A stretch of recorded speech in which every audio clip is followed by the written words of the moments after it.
Let's get more insight into what we can expect today from BHP's earnings. I'm joined by Lothar Mentel, Chief Investment Officer at Octopus Investments. Hi, Lothar. Almost more important than the numbers themselves are, does it have financial strength to make this sort of offer for potash, a $39, $40 billion offer? But it's going to be a good set of numbers, isn't it?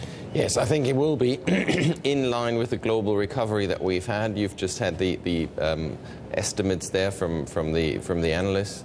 Yeah, I think it's a reflection of what we've seen in the first half year of 2010. It's not been too bad. Is miners a place we should be putting our money right now or not? It depends very much on how you're seeing the world pan out. So if you're in the double dip doom and gloom camp, then certainly not. If you think that actually things are going to work themselves out, then it's an interesting high beta bet, because the miners move very much with the global. Which camp are you in?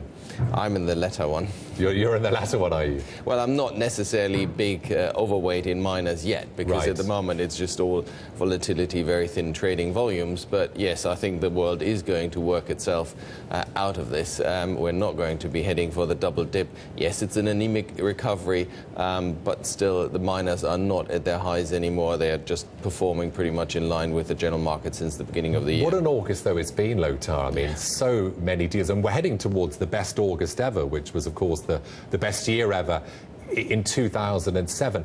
Is M&A going to push these markets higher come the rest of the year? Might it outweigh fear of the economy as the sort of predominant driving factor?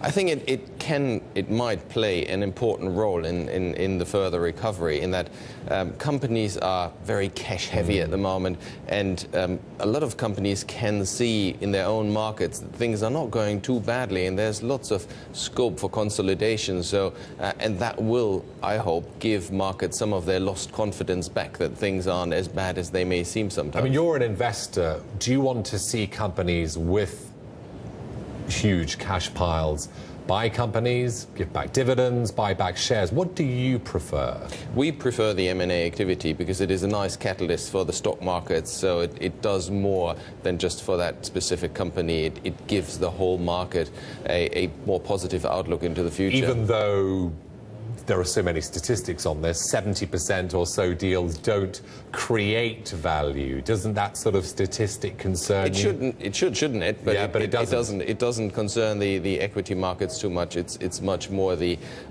is the positive outlook. It tells you that the companies are looking into a brighter future, and that's what the markets need. How do you position yourselves? You know, you're an investor. You know, there's almost $3 trillion of cash swirling around companies' balance sheets worldwide. How do you, as an investor, take advantage of that? Which sectors, which types of companies are going to be the acquirees? A diversity of different sectors. You have to look more at where does it make sense, where are the broader opportunities across all the sectors, and that's really, it's more focusing on those analysts who are good at spotting the M&A opportunities that are arising than specific sectors. Talk to me about Ireland. I know that you've got a nice angle on this. Rather than focusing on Ireland, you're focusing on Standard & Poor's, and you say that the ratings agencies have discredited themselves. Well, to be fair, we're not looking at the rating agencies too much anymore to give us an outlook. They will try to be overly cautious after they did such a poor job in the run-up to the financial crisis. So yes, I'm not taking. But still, markets do react on them. I mean, the spread between Ireland and German bonds. Yeah, in the short term, is it a record high? Certainly they will. And we know that Ireland have their problems with their banks, and the government taking on all this housing debt is therefore fairly reflected, I suppose, in what S&P have put forward as a rating. But it doesn't tell me that much really about the future, because Ireland has actually been one of the best in dealing with the issue, so I'd be more a buyer than a seller. Lothar, thanks a lot.